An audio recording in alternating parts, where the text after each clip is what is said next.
Hello viewers, welcome back to my YouTube channel.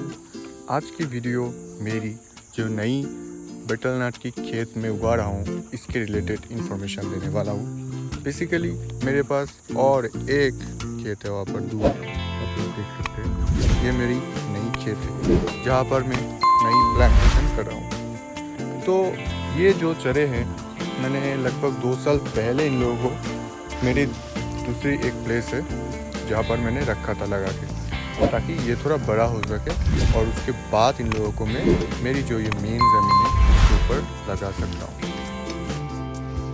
तो कुछ इस तरीके से हम लोगों को बटल नट की प्लांट की पौधा को मिट्टी से उठाना पड़ेगा ताकि पौधा एकदम सही से उठे और लगाने के बाद पौधे में कोई दिक्कत ना हो। इसी तरीके से आपको भी प्लांट को उठाना पड़ेगा। देख सकते हो इस तरीके से हम लोग। तो ये जो बड़े साइज़ की चारा है ये सब ख़त्म हो चुका है इस ज़मीन पे, और दूसरी ज़मीन के लिए मैंने कुछ चारे ख़रीद के लाया हूँ मार्केट से। ये 40 रुपये करके पड़ा। ये रहा मेरे बटल नट प्लांटेशन की एक दूर से व्यू। एक्चुअली मेरे प्लांट में खरीदा हुआ प्लांट मेरे घर पे था और ज़मीन में लाने में थोड़ी दिक्कत हो रहा था, लेकिन कोई बात नहीं, अंकल जी को शुक्रिया जो इतने दूर से ला कर लगा रहा था। तो अब आते हैं इम्पोर्टेंट चीज़, प्लांट को हम लगाए कैसे ज़मीन पे। ज़मीन से उठाने का तरीका तो मैंने दिखा दिया है। तो सबसे पहले तो कुछ इस तरीके से हम लोगों को मिट्टी को खोद लेना पड़ेगा। मैं इस ज़मीन को एक बार लोटर मार चुका हूँ और उसके बाद कुछ दिन बाद मैं ये प्लांटेशन कर रहा हूँ। देख सकते हो घास भी उग गई है, लेकिन कोई बात नहीं, चलता है। तो यहाँ पर मैंने प्लांट टू प्लांट जो डिस्टेंस है वो 6 फीट रखा है। कई लोग इससे ज़्यादा भी रखता है, कई लोग इसके कम भी रखता है, ये आपके ऊपर डिपेंड करेगी। सबसे इम्पोर्टेंट जो बात है, प्लांट को मिट्टी में बिठाने के बाद इस तरीके से चारों तरफ से मिट्टी देकर हम लोगों को चारों तरफ से मिट्टी को अच्छी तरीके से टाइट कर देना पड़ेगा ताकि पौधे के अगल बगल में पानी न जमे और पौधे की जो जड़ें है वो नष्ट ना हो।